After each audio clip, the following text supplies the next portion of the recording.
of the day is Agile product development, and this talk kind of picks up on a workshop that Dave did a couple weeks ago on the Lean Startup methodology. So let's start right where with the graphic he would have gone over a couple times with you.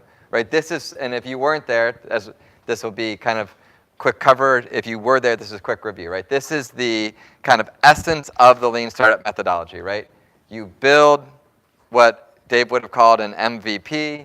You measure people's reaction to that MVP. You learn based on what you measure.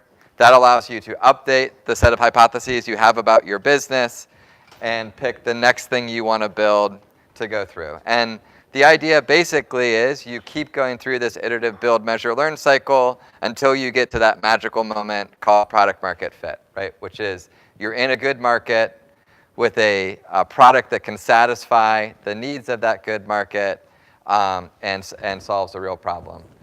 So that's sort of Lean Startup. And I think this is a really helpful graphic in lots of ways. So I think it does a really good job basically taking the scientific method, reducing it to 3 steps, applying it to startups, and voila, you have a best-selling business book. And I can make that joke because I also wrote a best-selling business book. All good business books can be summarized in one slide. This just happens to be the Lean Startup one. However, I think this chart does imply something that's not exactly right, which it implies that you basically spend a third of your time building, a third of your time measuring, and a third of your time learning. And that's just not true. And for those of you who are working on startups right now, you know that, right? You spend way more, if you think about the people you have on your team, most teams spend way more of their time here than they do here and here. Now, that's not to say that measuring and learning isn't really important. It clearly is extremely important, right? If you don't measure the right things and you don't learn the right things, you'll just waste a lot of time building the wrong stuff. So all 3 of these steps are really important. But when you think about how you're going to spend time in those first 6 to 12 to 18 months as you sort of go through these iterative build, measure, learn cycles, a ton of that time is going to be spent right up here building things. And so today we really want to try to answer 2 questions in this workshop. 1, what do you build? And then 2, once you figure out what you want to build, how do you build it, right? And that's basically what we're going to walk through in the next, call it roughly 45 minutes to an hour here. So let's first look at this, what do you build? And this, again, comes right from Dave's workshop a few weeks ago. This is the definition of an MVP, right? You might remember he had a picture of Ronaldo, I think, up there. It was like a soccer player. I don't know a lot about sports. He did switch it to soccer to try to make it more coherent from me to him. It used to be baseball, which I knew even less about. But anyways, apparently it's like a really good athlete. But this is the definition of MVP from the Lean Startup methodology. It's the version of a new product or service which allows a team to collect the maximum amount of validated learning about customers with the least amount of effort. Right? So how can you learn as much as you can about your customers with as little work as possible? The only thing that you might notice that's different is I did bracket in here or service, because one of the things that I've observed is lots of really good MVPs early on aren't actually products at all. They're closer to services, right? Because you can often learn a ton about your customers. Even if your long-term vision is a product vision, you can learn a lot about your customers early on by doing work that feels a little bit more service-oriented for them. But so this is the what you build. And in general, I should say before I jump into this, I absolutely love that quote. And I love that concept of building an MVP. The only thing that I've come to appreciate over the last 10 years of creating the Lean entrepreneurship class on campus and working as an investor after being an entrepreneur is that there are these really pervasive misconceptions when we talk about what MVPs are. And maybe before I walk through the 5, let me start with a story that I think illustrates this well. So this story is about a startup that was started by 2 entrepreneurs that I can assure you none of you have met because they're in Lisbon, Portugal. So I was part of a group called Silicon Valley Comes to Europe. I lived in Pittsburgh at the time, but Silicon Valley in Europe just means like tech entrepreneurs from the United States come to Europe. So as part of this group that the Kauffman Foundation sent over to Europe, and my deal with them always was I would do Lisbon plus another city. It was a 2-city tour, and I would always do Lisbon plus another city. They go all over Europe, though.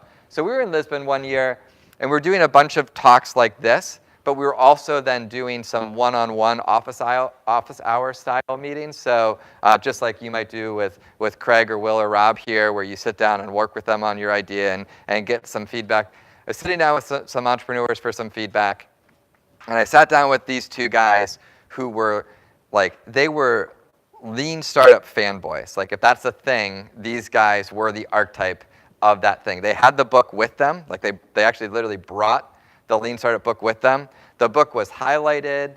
It was dog-eared. There were Post-it notes sticking into different sections. So they were clearly really into it. I think they might have put it under their pillow at night so that they could hope by osmosis more of that wisdom would just come up.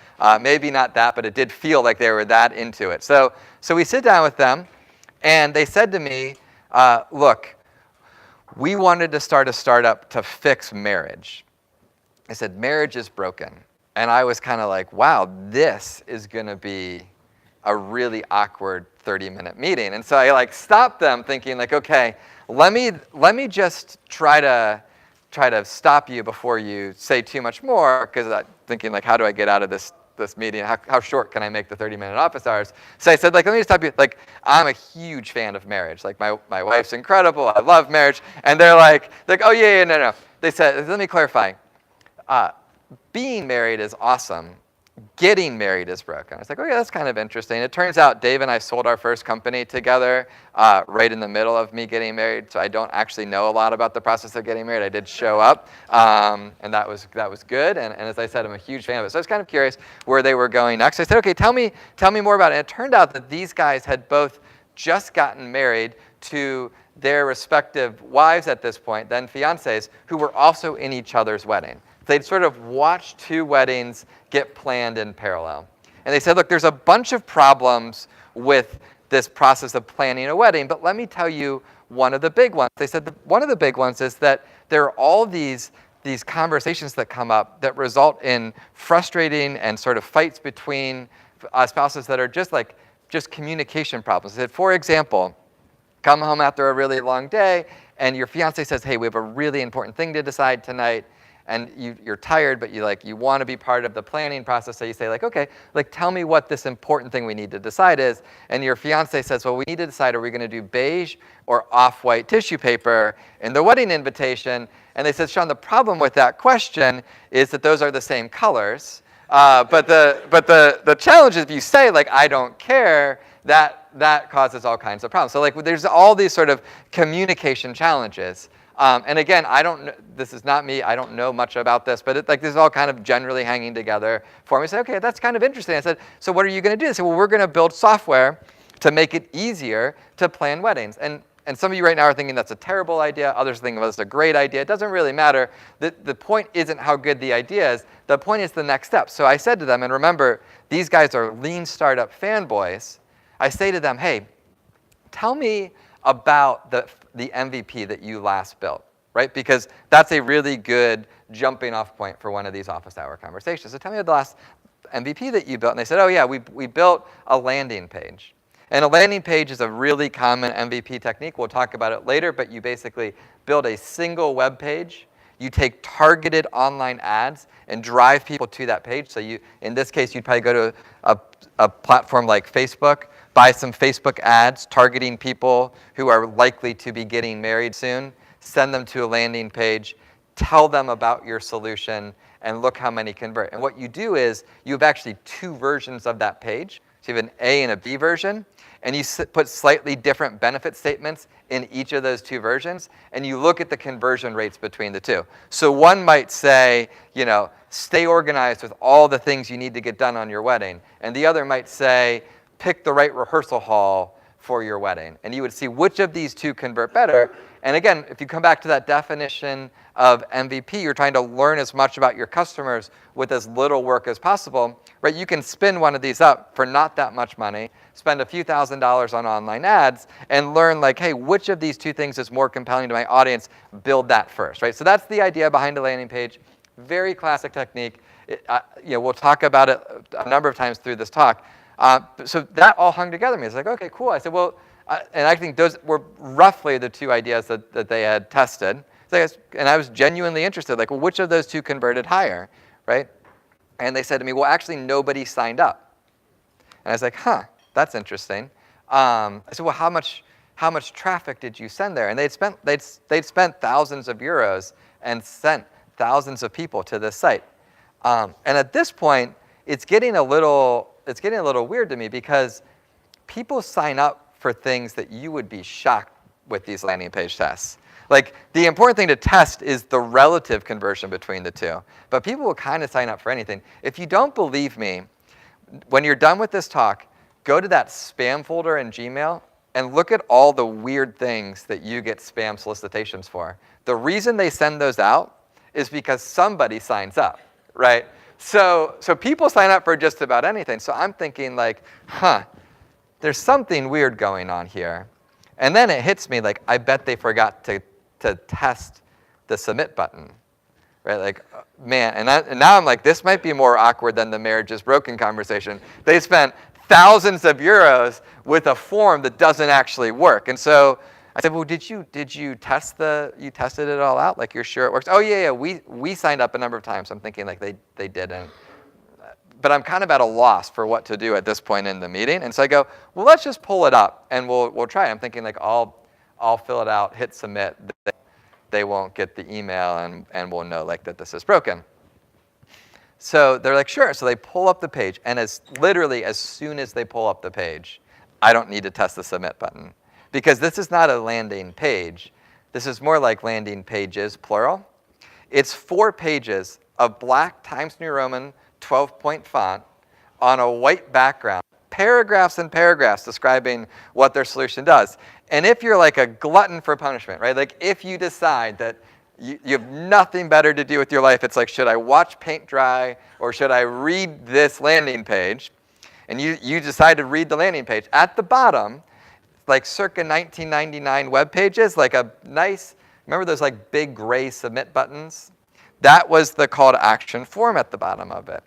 And you can't make these details up because they're the things that like stick out so you never forget these stories. So I turn to the guys and I go, hey, do you remember that conversation about beige versus off-white? Thinking like, this is all I'm going to need to say. And one of the two entrepreneurs literally like tries to move me out of the way and start scrolling up to a paragraph like halfway through about the machine learning algorithms that pick the right color for your wedding invitations. And I'm like, yeah. Well, first of all, that's a feature, not a benefit, and but let's like leave that aside for the moment. Do you think that your now wife would want a tool that looks like this associated with her wedding? Right? And immediately the color drained from these guys' face, right? It was like, oh shoot.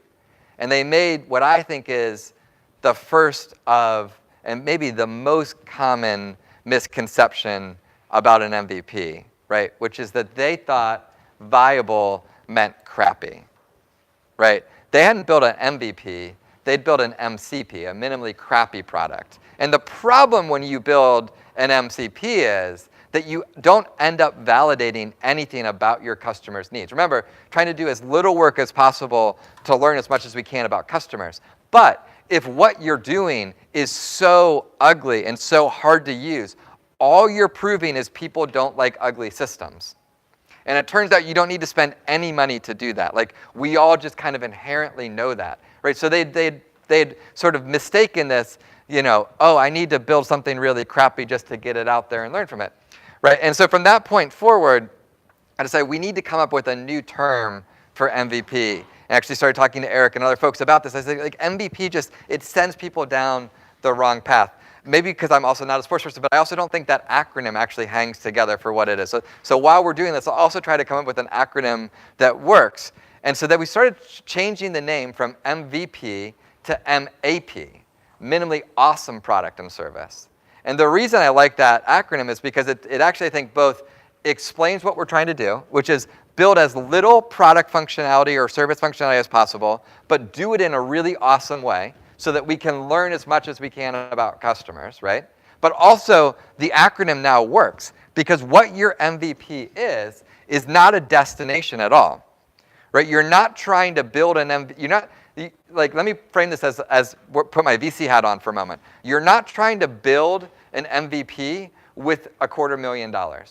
If another entrepreneur walks in my office and says, hey, invest X $100,000 in my business and I can build an MVP, that's not actually what you're asking for. What you're actually asking for is invest X $100,000 in my business to give me enough runway to run a certain number of build, measure, learn experiments, maybe 5, 6, 7, 8, right, over a number of months so that I learn more about the vision and the future of my business and I can kind of map that out for the future. Right? So an MVP is not a destination. It's really a map of the future thing that you're building out. And it turns out when it's minimally awesome, that acronym actually works. So I call them MAPs, not MVPs. And you can actually track these MAPs, right? Allison has these slides, so don't feel like you need to write all this down. She'll email them to you afterwards. But the idea is that for any MAP, you can answer a couple of really important questions about it, right? What is it? How's the customer going to interact with it? What am I hoping to learn from that interaction? And how much is it going to cost me to do it, right? And then once you run through one of those, you can measure and learn from that, and then figure out, okay, what's the next correct MAP to have a different type of customer interaction that allow me to learn something different that hopefully costs me just a little bit more money. And you can kind of continue to iterate through this until you get to product market fit. I won't spend a ton of time on this, but it's worth saying once you get to product market fit, this is not the right framework to think about building your business from that point forward. And if you want to learn sort of more about the frameworks to go from there, that's actually the book I wrote, which you could also summarize in a slide, but I won't bore you with it right now. But they do have some copies of it in the Schwartz Center as well. It's called The Science of Growth. I'm sure they can get you a copy of that. But from idea to product market fit, this is what you're doing. You're building an MAP, having your customers interact with it, learning from that, and then moving forward over and over again, right? So it's a map. It's not a destination. Now, what are you trying to prove? And this is also really important. When you're building an MAP, what you're trying to prove is key hypotheses about your business. I think they've done the business model. Have we done business model? Yeah, so you've already done the business model canvas workshop at this point, right? That's a really good way to frame out those hypotheses across the board. Usually, you're going to start with the customer box and the value proposition box. But as you move through from idea to product market fit, what you're really trying to do is, remember, take all those boxes and turn them from red to green so that you've actually proven these things, right? And each time through one of those build, measure, learn cycles, you want to look at that business model canvas and say, okay, what are the next set of hypotheses I can validate or invalidate about my business with this? And that validation is almost never, can I build it? Right? So when you say, hey, what are you trying to prove with your MVP? The answer almost never, I'm tempted just to say never, but it's really, to be fully honest with you, it's not never, but it's almost never is, hey, can I build the thing I set out to build? This is another misconception about it. Sometimes an MVP or an MAP is not a product at all, right? Some of the most valuable things I've learned about customers have come from things that don't look like products at all. We'll talk about storyboards a little later in the workshop here. I've learned a ton from creating the right kind of storyboards, holding those up to customers and looking at their reactions to that. It's not even a product at all, but it is a really helpful MAP early in that development. In some ways, you could say a landing page isn't really an MAP at all, or isn't really a product at all, but it is certainly a really helpful MAP.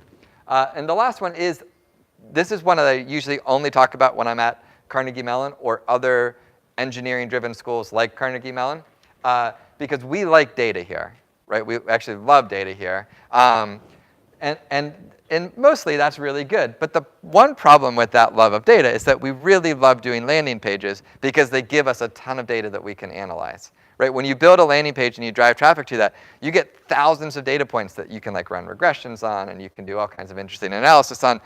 And the interesting thing about all that analysis is like at this early build, measure, learn cycle, it's actually rarely that type of deep analysis that tells you what you have. Like all you're really trying to figure out is like, hey, what should I do next? And I think we often look at landing pages as ways to prove things that they're actually not really effective at proving, just because they give us a lot more quantitative data than other techniques that might give us more qualitative data. So for example, one of the big ones that I see entrepreneurs mistake a lot is that they try to use A/B tests around landing pages to quantify their customer acquisition costs. And it makes sense that this is a fallacy that you could fall into, right? Because you're thinking like, well, I have 2 tests, I'll just look at which one's more efficient, and I'll assume that will be a relevant customer acquisition cost for my business going forward. The challenge with that is that you don't have a lot of the things on these early A/B tests that you will once your business is up and running further down the development. So for example, you won't typically have a ton of customer testimonials on an early landing page test because often you haven't built anything yet. So doing a bunch of analysis on, well, what's my conversion rate going to be and what's the acquisition cost that I can pull out of that, like that's going to end up leading to you feeling worse about your business than it should. On the other hand, you're not spending nearly as much as you will even at modest scale down the road on these ads. And so you're going to be buying at a point in the curve where there's just a lot lower hanging fruit on those keyword ads. So it's going to make you feel better about it. The point is not why it's bad. It's just to me an example of using landing pages for things that they're not really good at. What landing pages are great at is just understanding, like prioritizing roadmaps, what arguments resonate with customers better, but don't overuse that one. And that really leads to the second half of the what do you build, which is I want to just for a few minutes go through 4 examples of the what you build. And I just want to emphasize this. These are just examples. So sometimes people hear this talk and they think like, okay, so I need to do a storyboard, then I need to do a landing page, then I need to do a demo video, then I need to do a Wizard of Oz, and then I'll have product market fit. And that is not what I'm saying. So these are not meant to be a sequential 1, 2, 3, 4.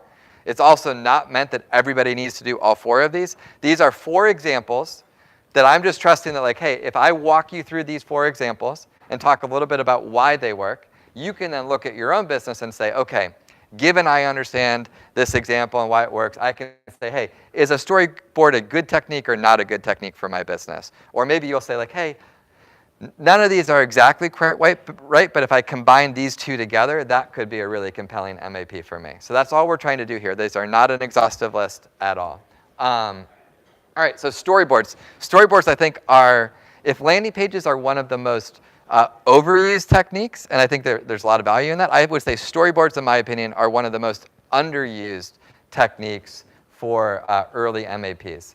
And most of you are probably familiar with the concept of a storyboard from like advertising or movies, right? It's the idea it's a relatively low fidelity sketch that explains a story, right? That's the sort of canonical definition of it. How we're using it in this context is a specific type of low fidelity sketch that you're going to hold up in front of a prospective customer.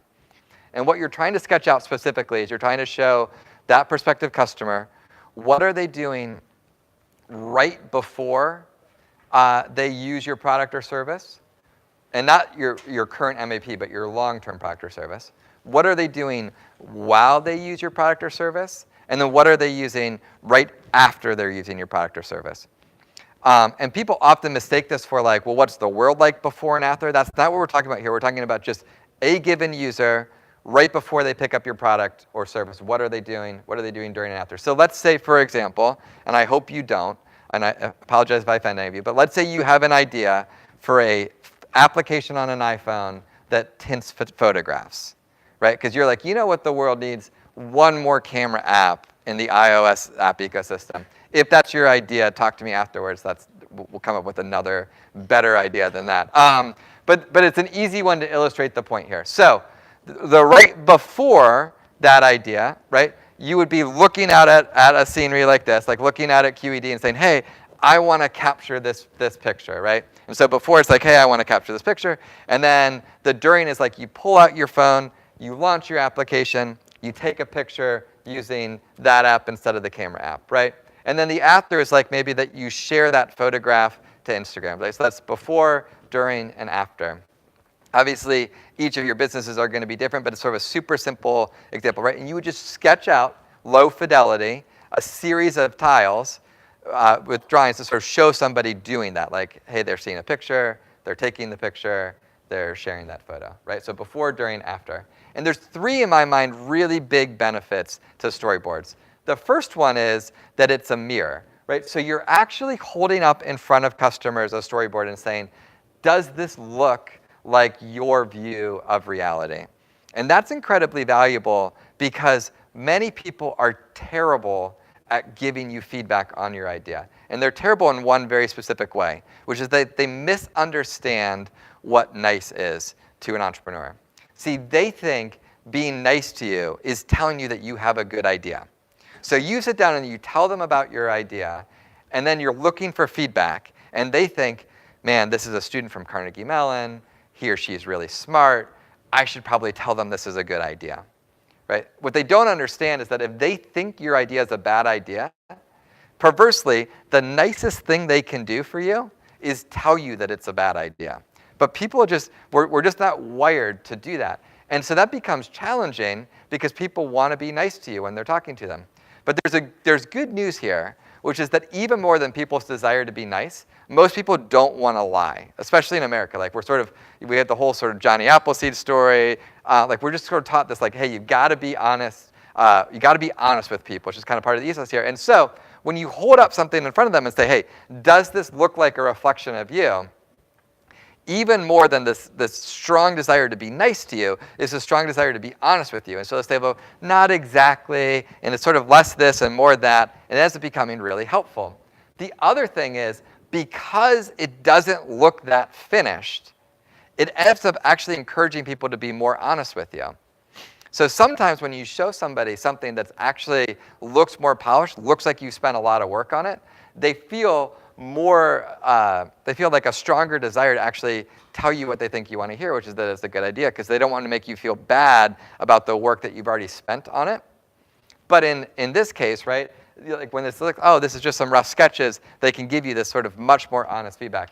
And the third thing is, I've yet to see an entrepreneur fall in love with their storyboard, right? I've met a lot of entrepreneurs here, and in my day job as a VC, who have fallen in love with their product. I've yet to meet one who's fallen in love with their storyboard, right? So if you can actually condition yourself to do this early in the process, it becomes really helpful.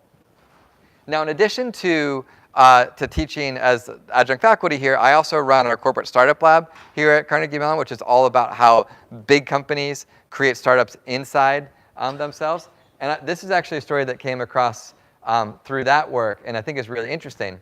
So this is, and the link here is kind of at the bottom. You can follow it to actually see the full set of slides. But it was a really interesting talk that the TurboTax folks did around developing their iPhone application.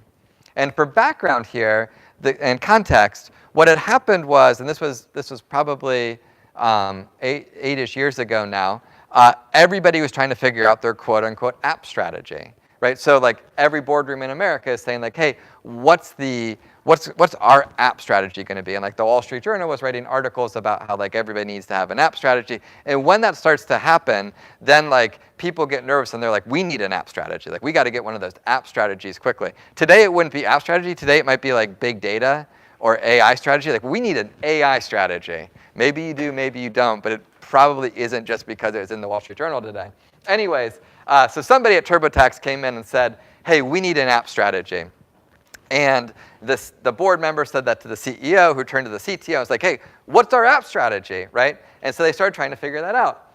And then one of the people on the design team actually said, hey, before we actually build this app strategy that we're all so excited about, maybe we should go show some people some storyboards of the app that we have in mind.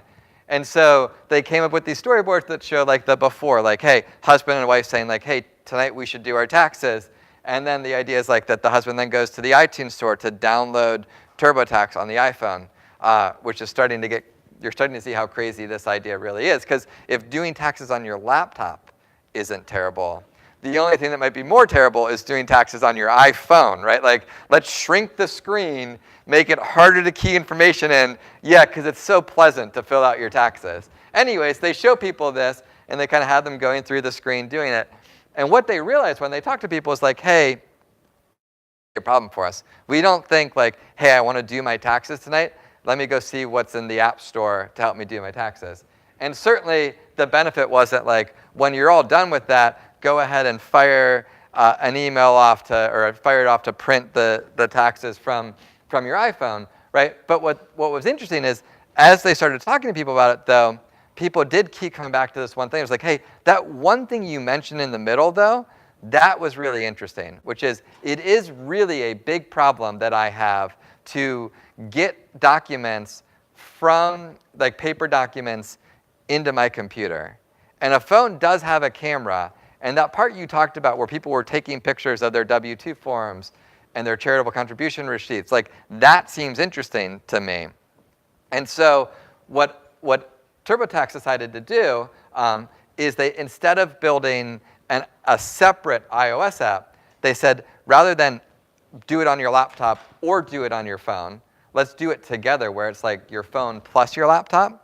And I think this is an interesting story for a number of reasons. But one of the things I think makes this particularly interesting, right, is if you think about tax software, you basically have once a year to get it right, Because like if it's not right by the time people start thinking like, oh man, I got to do my taxes, like right around now actually, like you got a whole another year until it's time to get it right again, right? So I just think it shows how like really early, like long before they started building that, they still were able to hold a storyboard up in front of people and get really, really high quality feedback from them. So strongly encourage you to think about that as one MAP that may make sense for you. Not for all of your businesses. This is not like a requirement, like everybody needs to go do a storyboard now, but just it's a technique to keep in mind.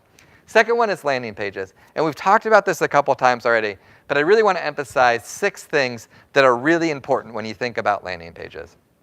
And the first one is you want to make sure that when you send someone to a landing page, you're not talking about what you do, you're talking about the benefits that they get from the solution. Because one of the things I've seen that happens in a lot of A/B tests is that in like one scenario, they do a really nice job framing out the benefits, and in the other scenario, they talk about the features of the solution.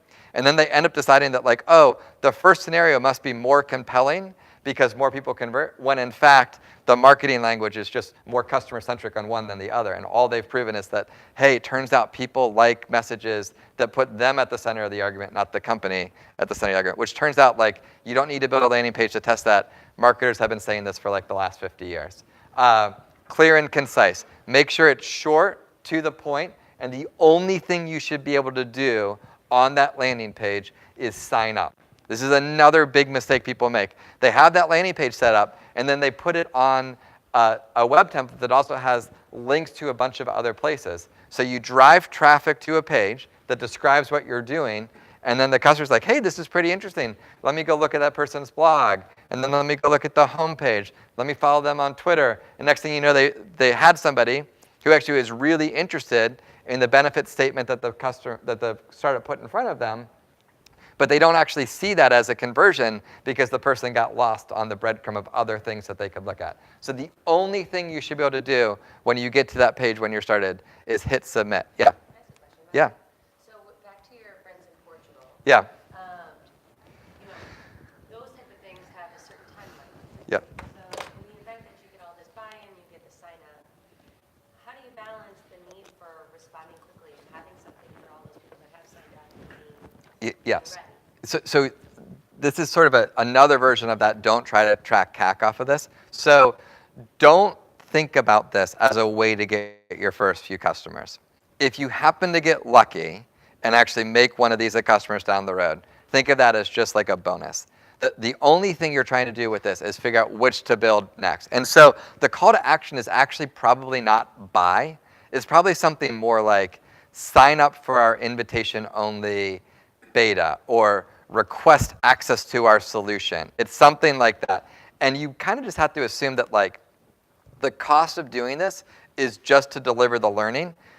I always encourage my startups to go ahead and later email them like, hey, it's now live, or you've been at, your invitation is finally ready. But there's such a big gap there that you won't sign many of them up. That actually gets to an interesting thing I was going to talk about in a minute, but I'll just mention it now, which is these landing page tests work really well where the number of potential customers you have is really large. So, and people often draw this distinction as B2B versus B2C, but it's not really B2B versus B2C. It's large number of customers, not total addressable market, but total number of customers. Landing pages work really well because you can afford to basically leave a few on the floor and not worry about it. Few customers, probably not a great idea to do one of these. And so in a B2B context, right, if you're selling to the Fortune 500 and you literally have 500 potential customers in the United States, I wouldn't do this. If you're selling to small, medium-sized businesses and there's tens of thousands of them, this works really well. Similarly, if you have a luxury good product that has 1,000 potential customers in the US, I wouldn't use this. If you're selling to, every 25 to 35-year-old in America, like you can afford to lose 100 of them and not lose much sleep over it. So that's the only thing you're trying to do before they hit submit is get them to sign up or request access or whatever. Now, this is nuanced, and not everybody does this, but like the really good landing pages, once they hit submit, once they request access, they actually capture one more interesting learning on the page that pops up right afterwards. So you hit submit, right? And something typically comes up, which is like, thank you for requesting access, whatever. On that page, and these links should not be visible till you hit submit, but on that page, then give the customer an opportunity to share it with their friends.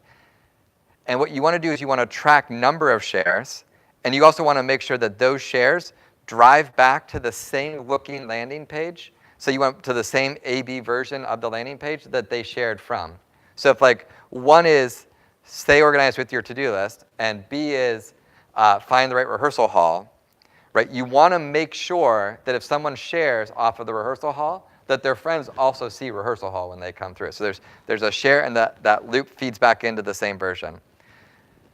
The reason this is slightly more complicated, but the reason that's really helpful is one thing you'll find is that sometimes your A and your B on the conversion rates will be pretty similar between the two. But one of those messages will resonate stronger than the other one and get more people to tell their friends about it, right? And so you might find, like in that example I gave, that about the same percent convert between the two.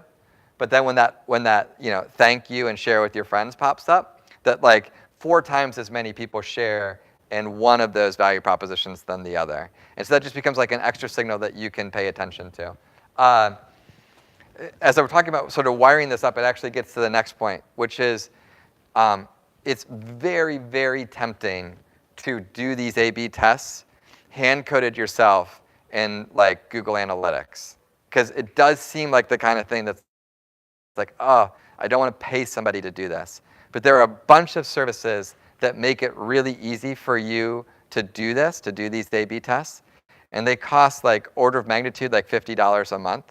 And they avoid you breaking it down the road. And I've just seen way too many entrepreneurs think like, I'm going to be, really dollar conscious, and I'm gonna, save that $50 a month, and then end up, 4 versions into this, breaking something in their tracking system and losing a ton of the analytic data to actually do the analysis. So I really encourage you to actually use a third party for this. On the web side, Optimizely is a great solution. On the mobile side, which is increasingly becoming how most of these tests get run, like mobile responsive A/B tests, there's actually a CMU alum in Seattle who runs a startup called LeanPlum that I think they've raised, I don't know, it's tens of millions of dollars at this point. They're really good at this on the mobile side.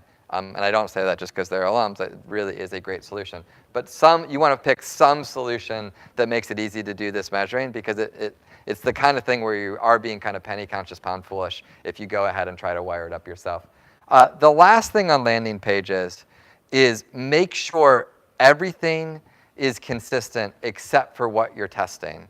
And that seems kind of obvious, but it's really easy to mess this up. So I'll give you an example from my own experience where I messed this up royally. I had 2 different benefit statements that were slightly different. and I thought I couldn't quite find stock photography to use on the landing page that worked really well for both benefit statements. And I was kind of in a rush to get it done, and I was like, I got to get this out there. So I just grabbed 2 different stock photos to use with the benefit statements without thinking a lot about it. One of those converted much better than the other one. So I thought like, oh, this is great. I've got a clear signal on how to prioritize my roadmap. And about 4 months later, I realized, and it's a long story how, but I realized as I was actually testing this with other types of MAPs down the road, that what I had actually proven is that one stock photo image was far more compelling than the other. And there's a whole science around this, like the color of your buttons, like all these little things can actually change users' behavior.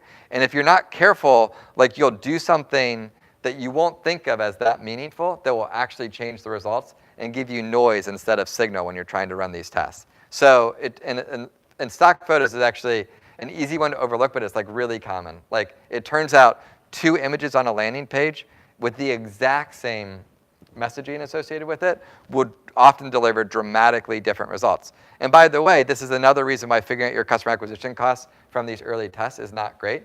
Because you're gonna, long term, you're gonna optimize the heck out of all those things, right? This is not what you're trying to do right now, but as you move into how do you scale up and really grow, you're gonna optimize all those things. You're gonna use data to constantly be running experiments on what's the right image, what's the right message in the button, is it sign up, is it request more information? But right now, early on, as you're just trying to figure out what to do next and learn as much as you can about customers, keep all that static and just know that even though it may not be perfectly optimized, it's at least giving you a true A/B test.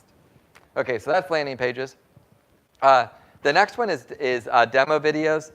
Again, Allison will send you the link so you can follow that and watch it later. This is kind of one of the most famous examples of the landing page.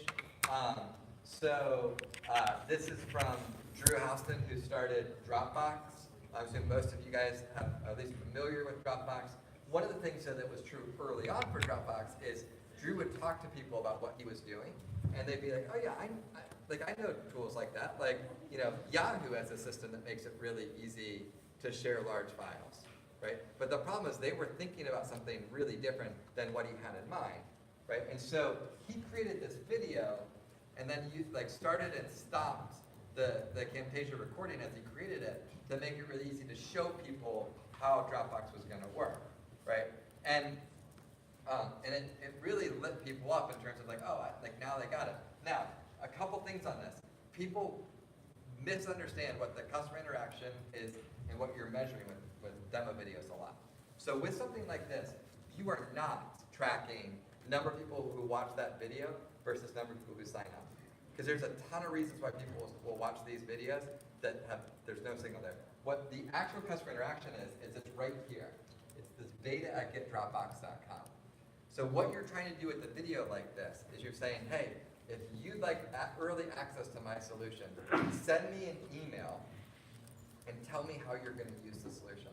And the customer interaction is actually from that point going forward. Because now they've watched the video, they actually understand what you have in mind, and then you can start a conversation back and forth with them about how they use it, right? So, I mean, by this point, a lot of them are entrepreneurs like yourself who've watched it just because it's a really good example. But even early on, he had hundreds of thousands of people who watched this video because he made it kind of funny.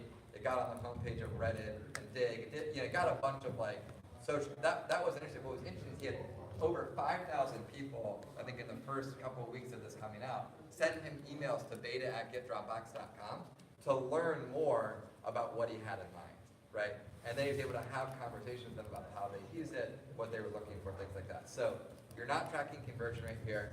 You obviously can't do any kind of A/B test, but you can get really high quality, qualitative feedback on your idea by looking at the conversations that start here and continue on from there. The last of these was often called a concierge or a Wizard of Oz, and to be technical about it, Wizard of Oz's are where you don't tell the person that there's a human in the loop, or you don't emphasize there's a human in the loop. Concierge is where you're more transparent about it.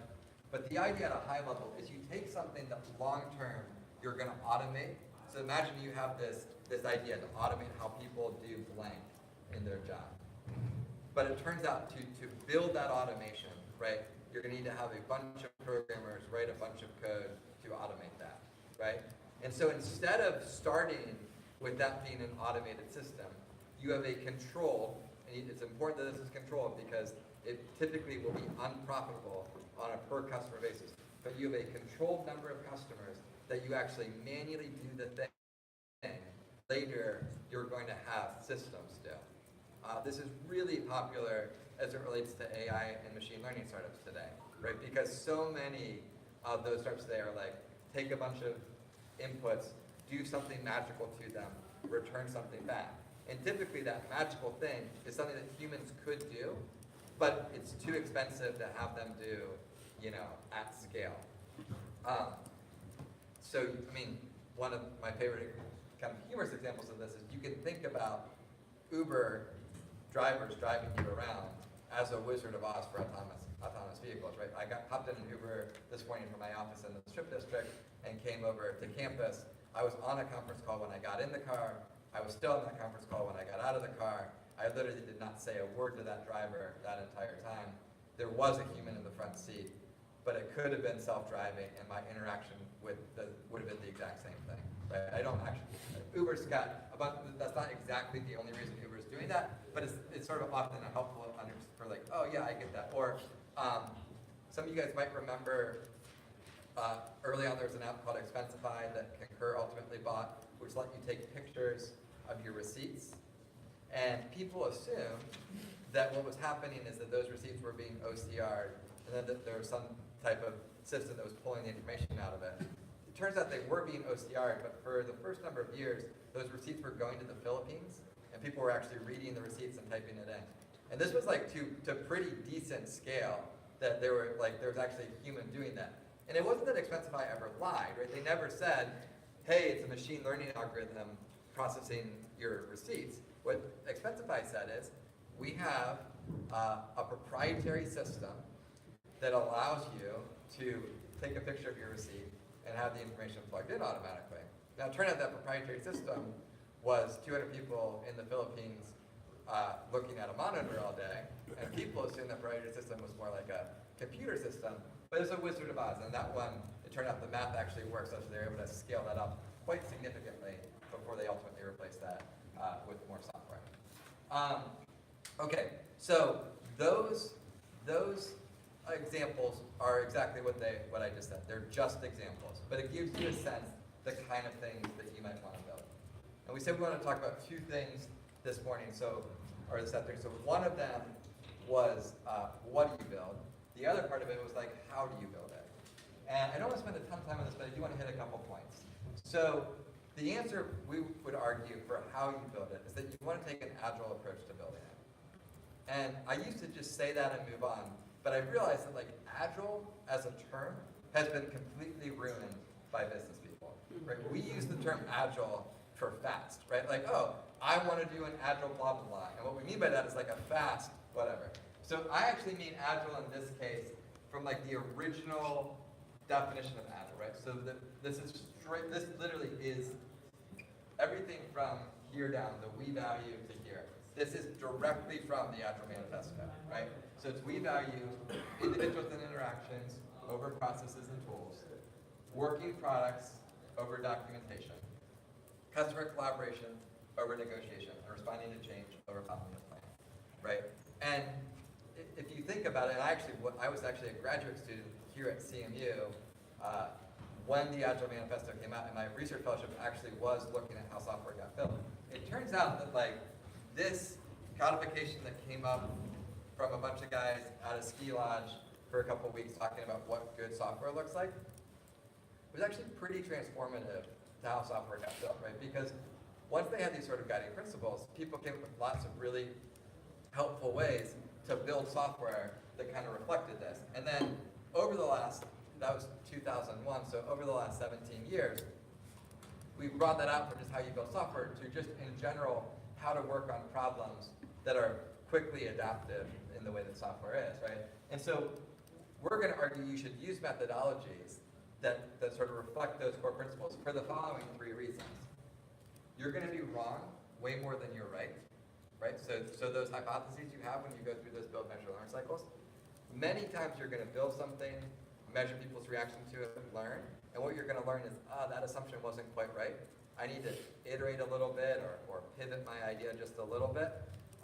Still keeping anchored by my original core vision, but tweaking it a little bit before I build my next one. So you're going to have to do that. The thing you're going to have to keep track of is how quickly can you iterate on that, and how long will it take you to deliver that next MAP.